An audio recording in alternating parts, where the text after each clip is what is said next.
Good morning and welcome to this meeting of the Community Governance Review Steering Group.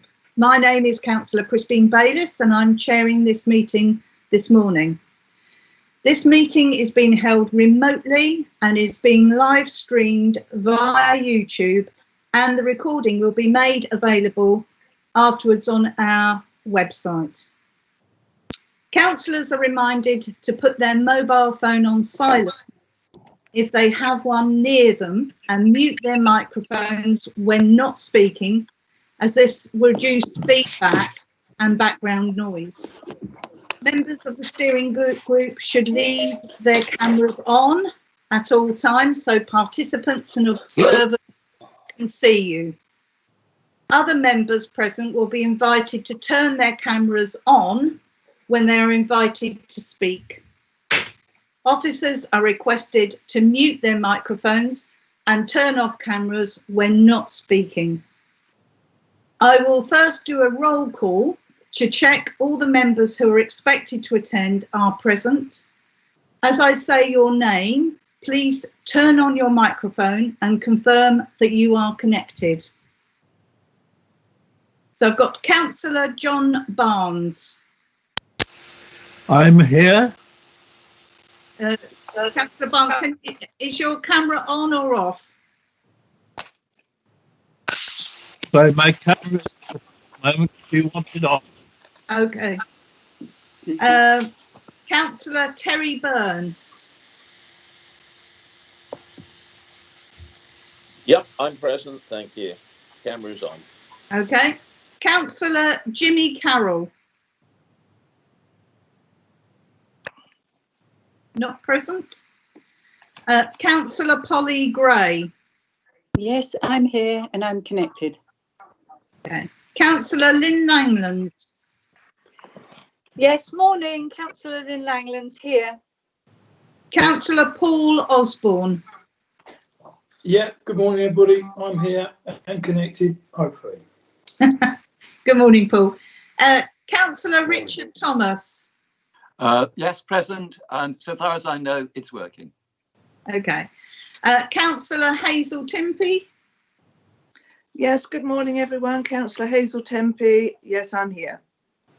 Okay, and then I've got those members of the council who are joining us today. Can I just remind you to turn your cameras off until you're called to speak? And that's Councillor Jay Brewerton. Can you just confirm your presence? Yes, present. Okay. Councillor Paul Courtell. Present. Okay. Councillor Brian Drayson. No. Councillor Doug Oliver. Good morning, present. Councillor Sue Prochak. Good morning, Councillor Prochak, present, camera off. Okay. Now we've got officers. Malcolm Johnson. Present, Chairman. And I should have said for the members of the public watching, Malcolm Johnson is the Executive Director. Lisa Cooper, who is our Democratic Services Manager. Present. Joanne Wright, who is our Policy Officer. Right, okay. I know Joanne's been having a little bit of trouble connecting to the meeting. Holly Farley, who is our Marketing and Communications Account Manager. Present, Chairman. Thank you. Now, there are also 3 technical staff in the meeting to operate the live broadcast and be on hand if there are any technical difficulties, and that's Claire, Kieran and Chris. And the Democratic Services Officer today is Julie Hollands. Hello, Julie. Present. Members of the committee will be making a recommendation today for a named vote, where I call out each member in turn. They will either answer for or against or abstain. And you need to remember to turn your microphones on at that point. Because of the new format, members are encouraged to make their comments succinct and pertinent to ensure the smooth running of the meeting. Those members that wish to speak, please indicate by typing your surname only into the chat facility. That's members of the of this committee. The chat facility is persistent in that it cannot be deleted. So I just need to raise that issue with you, because obviously the code of conduct with regard to members' behaviour. I will also ask members who have asked a question if they wish to come back and receive a sort of further update, or so there is no need to keep typing your name into the chat facility. I will always ask if there's a follow-up question. It is a requirement that all members have read the paperwork, which is available on the website. Members are reminded not to press leave meeting if you need to leave the room. Just remember to turn off your camera and microphones, leave the room and then turn those back on when you come back. And also please be aware that there may be a time delay of around 5 seconds whilst a member appears on the screen. So each item is going to be introduced, and we move on to agenda item number 1. Julie, are there any apologies for today's meeting? No, we haven't been given any apologies. Okay. Agenda item number 2, disclosure of interests. Anyone would like to disclose?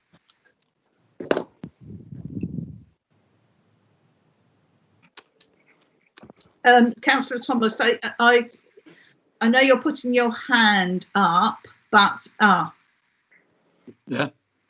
Yes. Is that all right? Yeah. Yeah. Yes. Just simply that I have campaigned on behalf of Democracy for Bexhill. Okay. But you're no longer a member of Democracy. No. I don't actually. I don't think I was ever actually a member as such. I just simply worked on its behalf. Okay. Right, Councillor Courtell, you are raising your hand at this moment. Thank you, Madam Chair. Former member of the Executive Committee of Democracy for Bexhill. Okay. Councillor Byrne.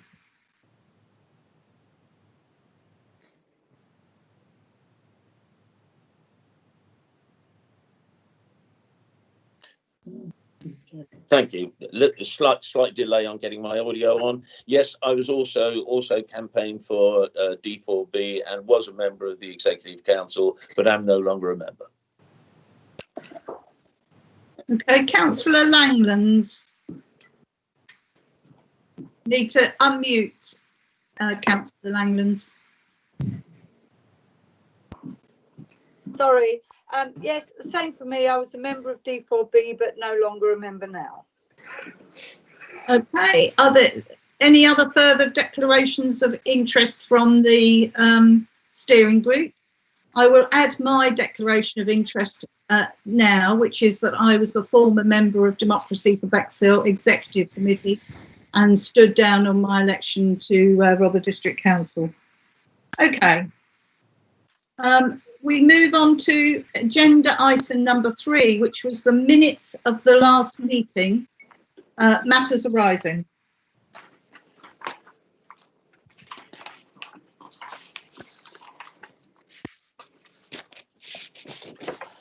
Anybody wish to raise an issue?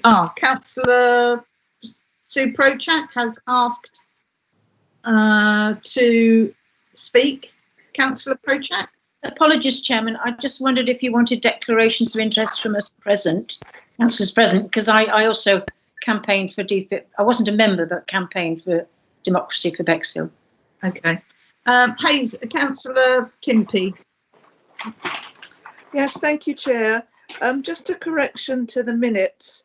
It says that there were declarations of interest made by the following councillors, that I was a member of Democracy for Bexhill, which I did not declare, and I never have been a member. It all happened long before I became interested in running for council. If you could amend that, please. Okay. Thank you. Julie, can we amend those minutes? Yes, I'll get that sorted, yes. Okay. Otherwise, do we need to take a vote on accepting the minutes, Julie, please?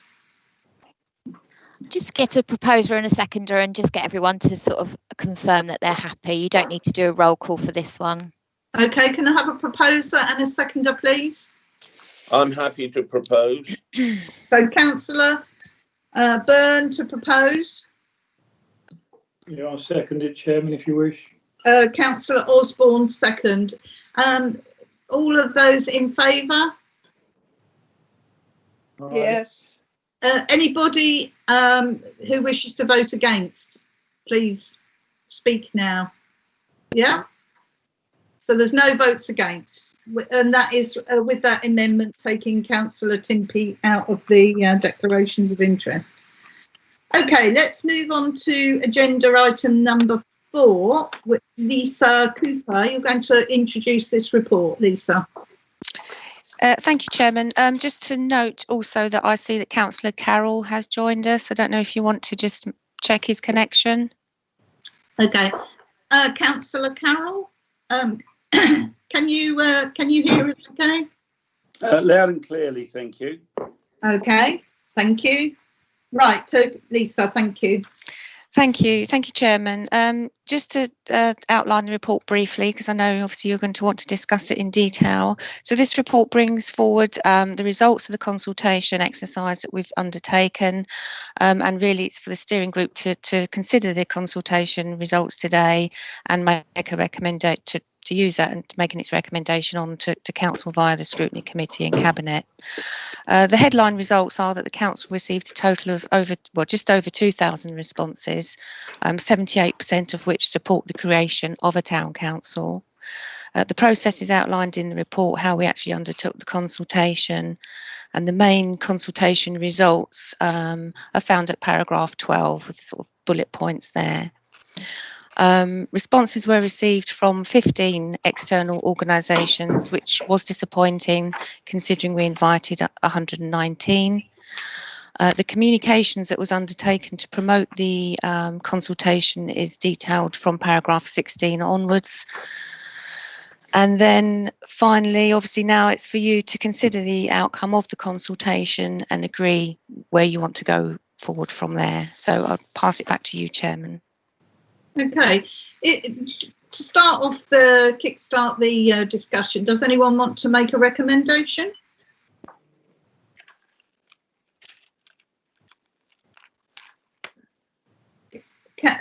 Councillor Gray, you need to unmute yourself. Yes, sorry, I'm now unmuted. I would like to put forward the proposal as set out in paragraph 22. Would you like me to read it? Second. And that is seconded by Councillor Thomas. Okay, so paragraph 22 is the recommendation that a parish council be created for the whole of Bexhill-on-Sea to be styled as the Bexhill Town Council based on the existing Bexhill Ward external boundary. The second part of paragraph 22 is the Town Council to contain 9 wards based on the 2019 district wards, and that 2 councillors be elected for each ward, making a total of 18 Bexhill Town councillors, and that the first elections be held in May 2021. That's proposed by Councillor Gray and seconded by Councillor Thomas. Now, I have got some speakers already. Councillor Barnes.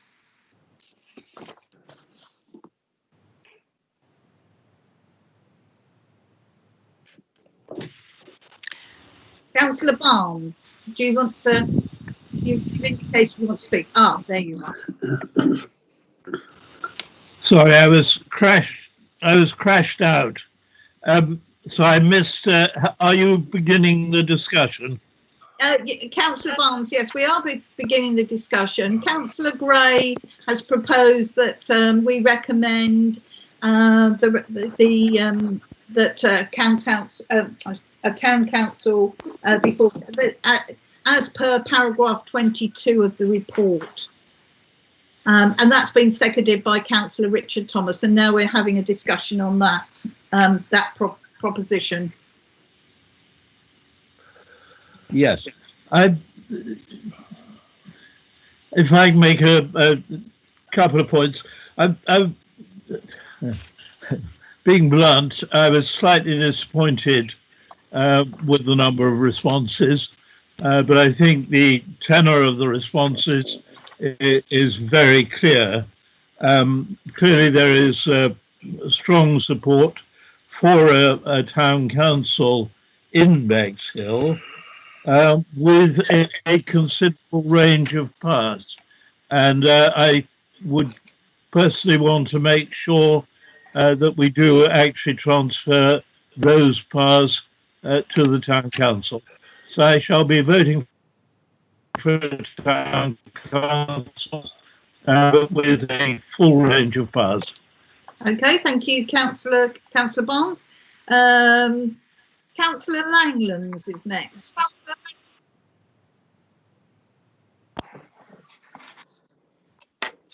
Hello, Councillor Langlands here. Yeah, I just have one concern, I think, which is point 3, the first elections to be in May 2021. I think my concern is the fact that what is happening at the moment is pretty devastating to our community and our council. And I'm a bit concerned that we put a time scale on this when we really don't know where we're going at the moment. We have people that are extra people using the food bank. We have people in poverty, people obviously lonely and isolated, and there isn't any pathway out of this at the moment. And I'm a bit concerned that as things progress, we might have a problem with keeping to that time scale. And I'm not comfortable that it's set in stone there. Maybe it has to be, but I would much prefer something that said when it's appropriate to do so. I'd like our community to think that we're focusing on what is really important at the moment. And although this has a lot of importance for Bexhill, I firmly believe that. I'm not happy with that sort of set out timescale in stone. Okay, I've got Councillor Timpey next. Yes, thank you, Chair. In response to Councillor Langlands, I'd like to suggest that the concerns around what's happening now, if we had a town council, I think that they would have, things would have been easier.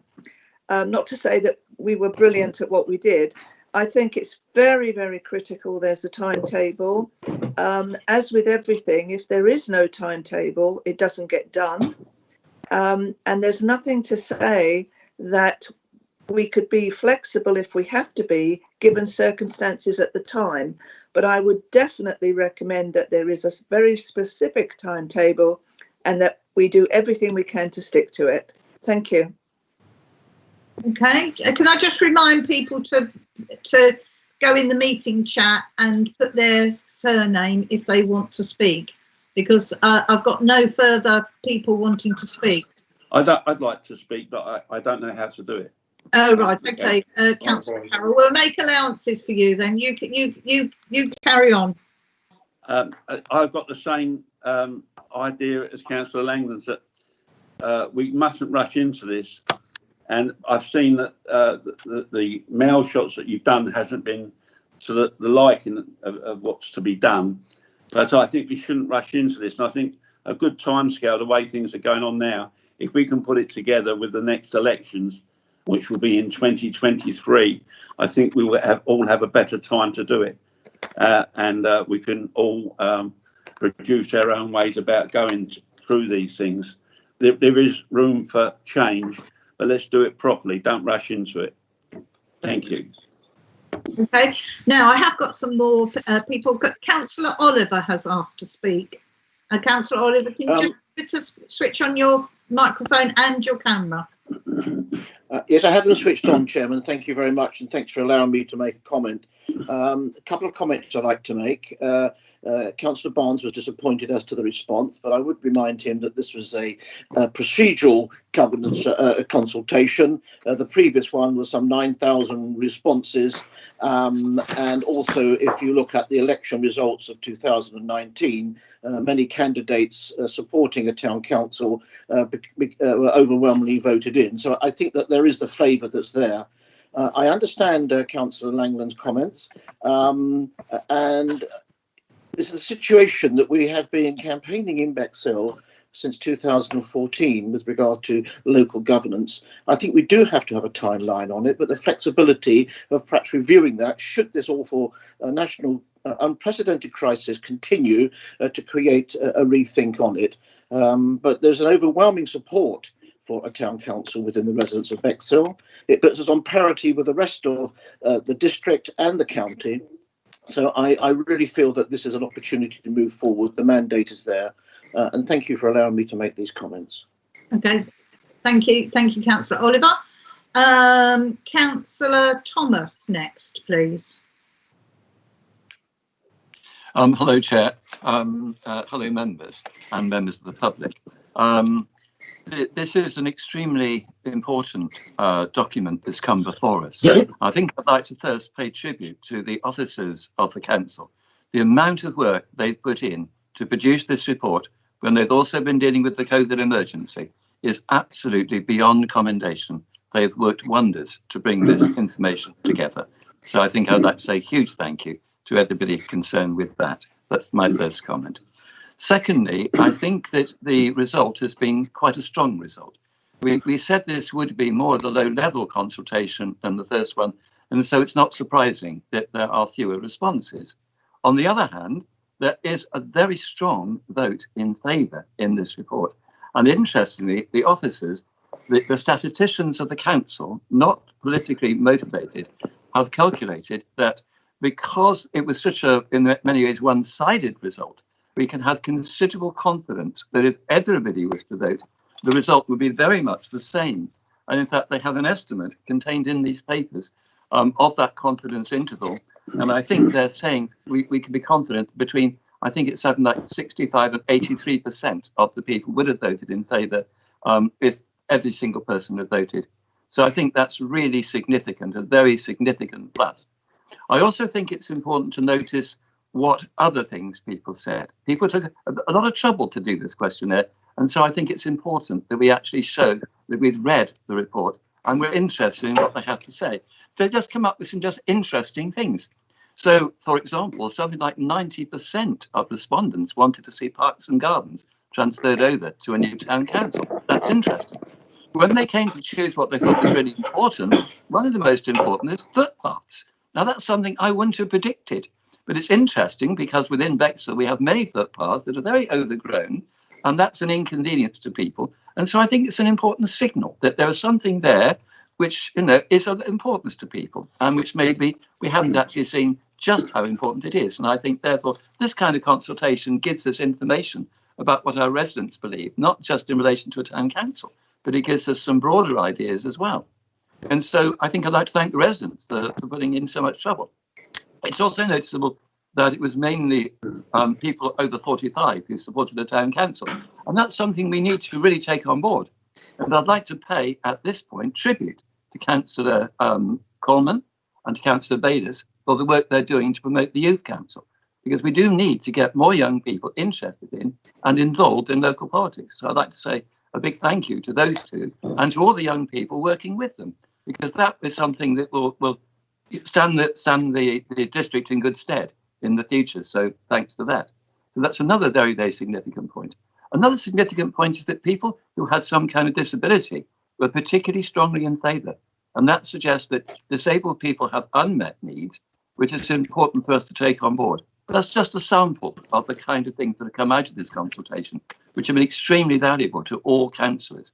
Just then, in relation to the motion, I'd just like to say that it's very important that we do move forward Even during the Second World War, we had the Beveridge Report. So just because you have an emergency doesn't mean that you can't think about other things that are going to advance the benefits of the community.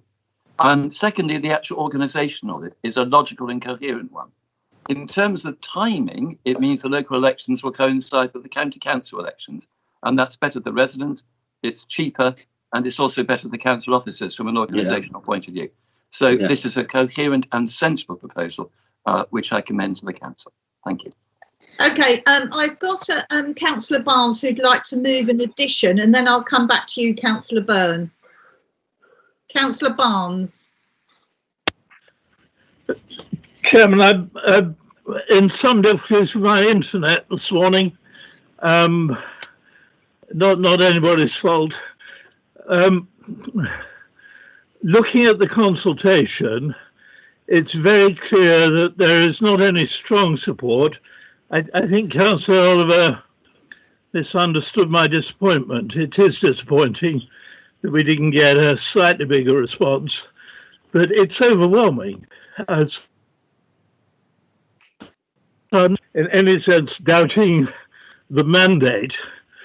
But what is also clear when you look at that consultation is they have a very clear idea of what a town council should be doing.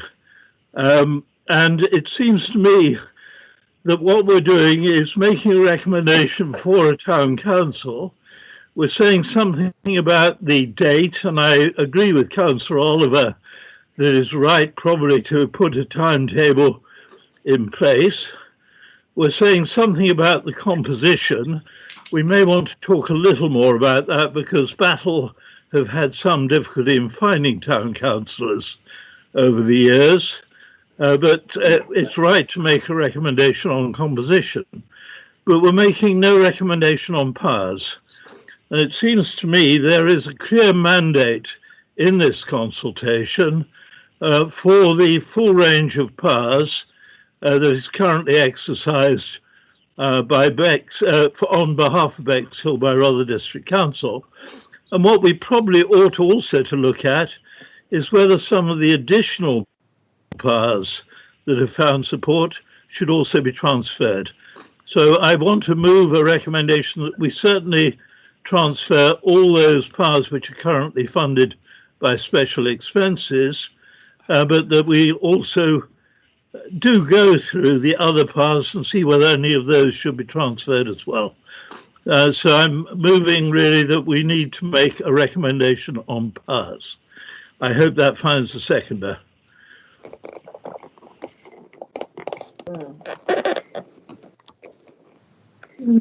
I don't. We will see, Councillor Barnes, if you get a seconder. Councillor Byrne, you wanted to speak next. Thank you, Chair. Am I unmuted? No, yes, you are unmuted. We can hear you. Good. Firstly, I was going to initially echo Councillor Oliver's statement and in a way address the point that Councillor Barnes made about the slight disappointment on the number of responses. But I think that has rather been covered. This was very much a procedural consultation, and given the massive response we had to the first one, I think it's not surprising that we got a low response to the second consultation. I'd also like to reply to Councillor Langland's point. I think, firstly, I think we have established, and this meeting is an example of this, that we have a good way forward to continue our democratic business with the crisis notwithstanding. And I think it would be a mistake to delay things purely because of that. I think we have got an adequate vehicle. I also feel that the continuing the business of democracy is important at this time, and it would be a shame to delay the formation of a town council. Lastly, though I understand Councillor Thomas's point, I do think that we should pass to a town council when it's elected a legacy that does by all means contain our experienced analysis or our experienced opinions on the analysis of the consultation, and probably give some signposts to the way forward. But we shouldn't pre-digest it. It should more be a list of things they wish to consider, or we feel we should recommend that they consider, rather than give them any sort of fait accompli. So, summarising, yes, I'm not surprised we had a low turnout, but I think we've got a large mandate. I feel that the process of democracy should carry on, not coronavirus notwithstanding. I think that's very important. I also should echo the praise to the officers. I think it's a marvellous report and the information is wonderfully presented. And thirdly, I don't want to presuppose or predispose the motion, the initial actions of a town council. Thank you. Okay, before I bring in Councillor Courtell, I'm going to ask Malcolm Johnson, our Executive Director, who wants to speak. Malcolm. Thank you for that, Chairman. I just wanted to make the point, and Councillor Byrne has sort of touched on it anyway in his last comments, that in reality, the powers that will or will not be transferred between Rother and a new town council, if it is set up, are really probably a discussion between Rother and the town council when it's established. Councillor Byrne has suggested, and I think it's a good idea, and we have covered in the past, the sort of powers that could be transferred. The consultation has given some indication of what people would like to see. So I think there's a lot more discussion to be had. And I would just remind members that this will go through scrutiny, cabinet and full council. So there is plenty of opportunity for further discussion on this. I think the main thing for members today was, on the basis of the consultation exercise, what is your recommendation going to be to scrutiny? Part of your recommendation, without putting any words in, and it is basically covered in that, but you might want to add something about, take account of the consultation and discussions when powers are being discussed. Could be something that might sort of, help members to sort of move this forward. I think the danger might be we could get very hung up on what should or shouldn't happen whenever we actually don't know what a town council is happy to take on, or in reality what Rother is prepared to devolve. So thank you, Chairman. Yes, thank you very much. Now I think I like your choice of words. Councillor Courtell has asked to speak. Councillor Courtell, can you switch on your video and your mic? Hello, Madam Chair. I was going to planning to keep quiet unless Councillor Barnes found a seconder, in which case I was going to oppose his amendment.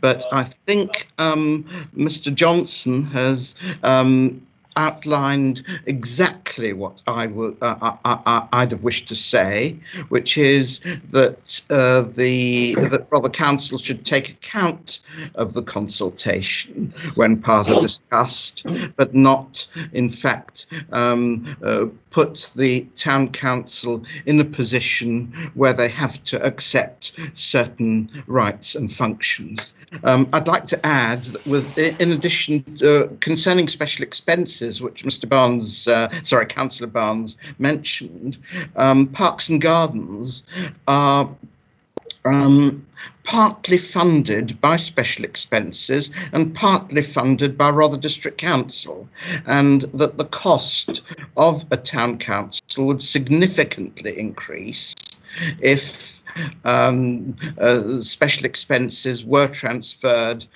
per se to a town council. I think that needs to be understood and borne in mind, and possibly some of the respondents might not have realised that and might have thought that the whole of Parks and Gardens was in special expenses, and that it wouldn't have cost any extra money.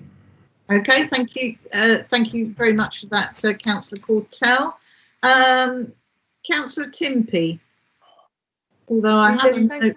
Yeah, thank you, Chair. Thank you, Chair.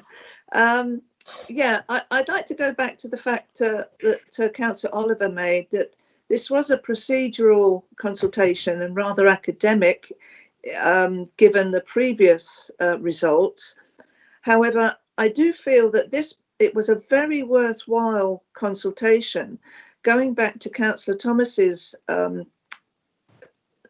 words about what came out of it, we have some fantastic information from our residents, which we didn't have to be in the first one.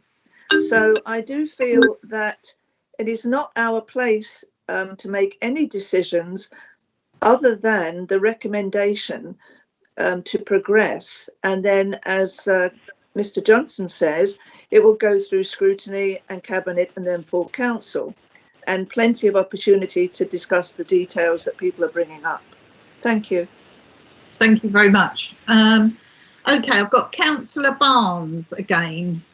Councillor Barnes? Yes, I wasn't trying to wish on you detailed discussion of the powers at the moment. That, I think, can be left until a little later in the process. I've got a question for Malcolm Johnston, because to my mind, if you establish a parish council, you are bound to establish it with Section 137 powers. You also need to address the question. Oh. Okay, we've lost Councillor Barnes. Mr. Johnson, have you got a response to what Councillor Barnes was saying, and can you sort of anticipate what his next point would have been about Section 127 or whatever powers and what those relate to? I'm afraid I can't anticipate, Chairman, but in terms of setting a town, as we've said before, just to get the terminology correct, we set up a parish council, and the parish council will then be termed a town council. But in setting up a town or parish council, yes, you set it up. By setting it up, it does have certain powers. That's undoubtedly true, and obviously it needs to have certain powers to operate. But we need to bear in mind that in town and parish councils are separate sovereign bodies to Rother District Council. We have no jurisdiction over town and parish councils. People rather, I find, slightly disingenuously use this 2 or 3 tier system, which seems to infer there's some form of hierarchy. Each organisation is a sovereign body in its own right, and it will be for that town or parish council to decide what it wants to do within the powers it has available to it. So without anticipating Councillor Barnes' next question, I think there's no doubt when you set it up, in summary, it has to be set up with certain powers. What functions it does are by and large dependent on what it wants to do, and also on what Rother District Council is prepared to devolve from what it does. Okay, Councillor Barnes, I see that you've rejoined the meeting. It's obviously your broadband's dipping in and out. Did that answer the point you wanted to make? I didn't, unfortunately, because my broadband is misbehaving. I didn't hear answer except for the last sentence. Section 137 powers, I take it, is what he's talking about.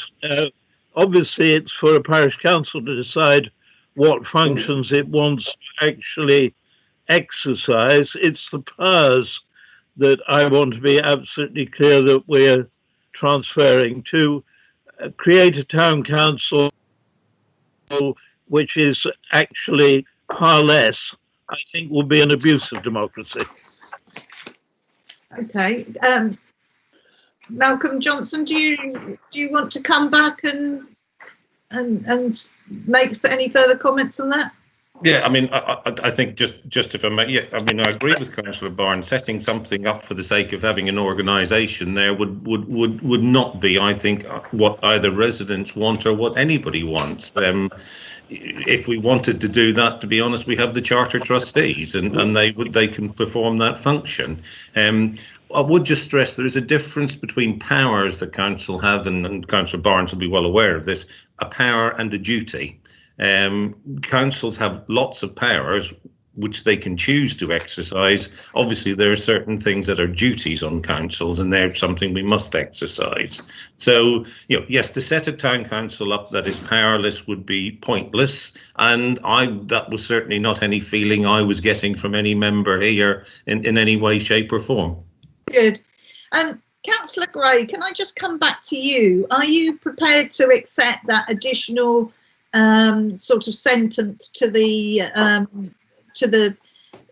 recommendation that we make available the full transcript of the consultation, so that the town council is aware of the public views about what powers they want to see a town council adopt, or duties that they want carried out? Are you happy to incorporate that? Yes, I agree. I think it's an excellent idea. Okay, Councillor Thomas, are you happy with I think I'm just trying to see who seconded now. Is it Councillor is it Councillor Byrne? Thomas. It was Councillor Thomas. Okay, you're muted. Councillor Thomas, you're muted. Okay, so I think Mr. Johnson's idea is an extremely good one, and I support it wholeheartedly.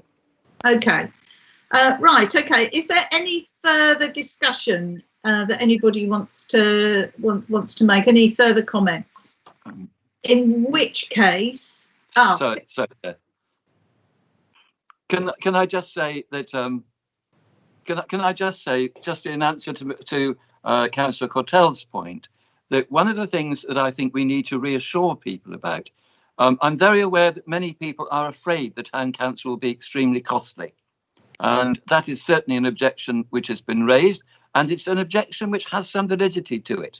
I can understand why people feel that. But I also feel that there is an answer, which is that we are beginning upon a new way of delivering services within Rother. We can see it with Bexhill Heritage. We can see it with Bexhill in Bloom. And these are ways forward whereby we can deliver high quality services without imposing a huge burden on the ratepayers. So I think it's important to reassure people that that's the case. But I also would like to say that very clearly, as has been said by Councillor Langland, we are in a situation at the moment where there are quite a number of unpredictable factors. And so I think we should bear that in mind and be honest with our residents that we do face a lot of uncertainty. Okay. Councillor Osborne, were you wanting to speak at all? If I may, Chairman, yeah, I'm not 100% certain which button to press, so I'm not going to press it before I leave. I was just thinking, I don't have a problem at all with the current timescale. May 2021 seems sensible to me and always has been. Will there be sort of before then? Will there almost be like a shadow, or well, not a fake, that's the wrong word, a shadow council made up beforehand of Bexhill Rother District councillors, if you like, to hire in staff and everything else and get premises sorted out? Because I'm just thinking, if you have an election in May, all of a sudden you've got 18 councillors and nowhere to go, potentially. Do you know what I mean? And no staff. So would there be, sort of say after Christmas, would there be a 3 or 4 month period where yourselves as Bexhill district councillors become a sort of a shadow town council, if you like, getting staff and premises in place prior to election, so that after the election, those who get elected have got somewhere to actually go and meet and staff to work with Okay, I'm going to bring in Malcolm Johnson again, and then I'll come back to you, Councillor Byrne. Yeah, thank you, Chairman. The short answer is yes. That's my understanding of the process. Obviously, you can't just set up a council and elect people and then say, right, get on with it. There's a process we need to do with some negotiation, and I think that's the bit about. And members have discussed this in the past. I mean, how much negotiation goes on beforehand. I think not wishing to put words in members' mouths, but I think the view has been very clear that those negotiations should in the main occur with the elected members of a Bexhill Town Council. But having said that, they do need somewhere to meet. They do need a clerk. They do need that sort of thing. And I think it would be, we would need to set that up and establish that in the short term. Okay, brilliant. Thank you. Thank you for that. Councillor Byrne. Thank you, Chairman. Going back initially to Councillor Thomas's point about the involvement of local organisations, he mentioned Bexhill Heritage. I think when the town council is set up, it will, as a result of the crisis, inherit a very much better organised community than we had before. The Bexhill Emergency Action Team has enfranchised many local residents. They are already organised. So I think there is a lot there for us to hand on. And I think the overall thrust of democracy going on is localism and is devolution of services and decision making, not just to a town council, but from the town council on to the community. So I think perhaps we do need to, in some way, as we set up the town council, provide some signposts to say, we are expecting greater community involvement and greater involvement of existing and maybe new community organisations going forward. Yeah, thank you for that, Councillor Byrne. Now, I've got Councillor Drayson has now logged on to say he's been listening to us on YouTube, but he's now actually in the meeting. Brian, did you want to say anything, or you've been following the debate? Councillor Drayson? No, obviously not. Councillor Langland's next. Yes, that brings me back. Thank you, Councillor Thomas, for your mention of the fact that we are in pretty troubled times at the moment, and everyone in this community has been knocked sideways. And I do get very concerned when some of the discussion really rather looks like business as usual. I don't want to undermine this process in any way, and I am fully behind it moving forward. I am just seriously concerned that nothing at the moment is happening. Businesses are devastated, people are devastated, and I feel, as Mr. Johnson rightly pointed out, that my duty at this moment in time is to focus on trying to restore hope to our community. I'm not saying I don't want a timetable. What I'm saying is I think we have a duty to put in there some mention of it being at an appropriate time, so that we are not looking as though we are ploughing forward with something, regardless of all the other things that are happening around this community, that some are going to be absolutely in a terrible state for some long time to come. And I think we all are well into next year. And I'm just concerned that it's not being acknowledged. So I would really somehow, I'm not a great one at writing into these things, like it to be written in that we acknowledge the current situation and it will be timed appropriately so that it comes about. And it comes about in the right way. We're not rushing it through, we're thinking it through, and the money will be there and it will all work successfully. Councillor Langlands, I mean, I'm preempting officers and I'm sure they want to say something, but there will be there'll be a meeting of scrutiny which will discuss this and the recommendation. There will be a vote at full council in September, and then the final vote on setting out the order will be in December. And I think by December, if it really looked like we were all still in lockdown, God forbid, by December, then I think somebody at that stage could say, look, we need to put this off. But, you know, don't forget that in May next year, we will have county council elections, we will have by-elections, we will have the police and crime commissioner elections. So there will, you know, at the moment, it sort of fits in there. And if for some reason we are not back working as normal, then those elections, I'm sure, will be delayed, you know, even further from when they have been this year. Councillor sorry, I've got Councillor Timpey. Have you been indicating that you wanted to speak? You know, Councillor Timpey. Yes, thank you, Chair. Can you see me? Yeah. Yeah. Okay. There was a notice saying I'd left the meeting, so I was a bit concerned. Yeah. Could I just say that I was of the opinion that we were simply making this recommendation, not to further discuss various other committees. And it seems to me the conversation is going into detail, making a predisposition which is would not be democratic. And I think you need to be very careful about what you're wishing for and what you're saying, because it is not a done deal until the full council makes a vote. And I don't know why we're continuing this discussion, to be honest. Okay. Right. Okay. Councillor Gray, you have your you've now got your recommendation, which is seconded by Councillor Thomas.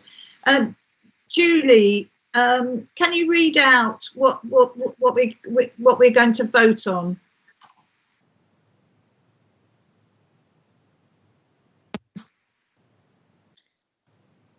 So it's paragraph 22 then of the report. So that a parish council be created for the whole of Bexhill-on-Sea to be styled as a parish town council based on the existing Bexhill ward external boundary. That the town council to contain 9 wards based on the 2019 district wards, and that 2 town councillors be elected to each ward, making it a total of 18 Bexhill town councillors.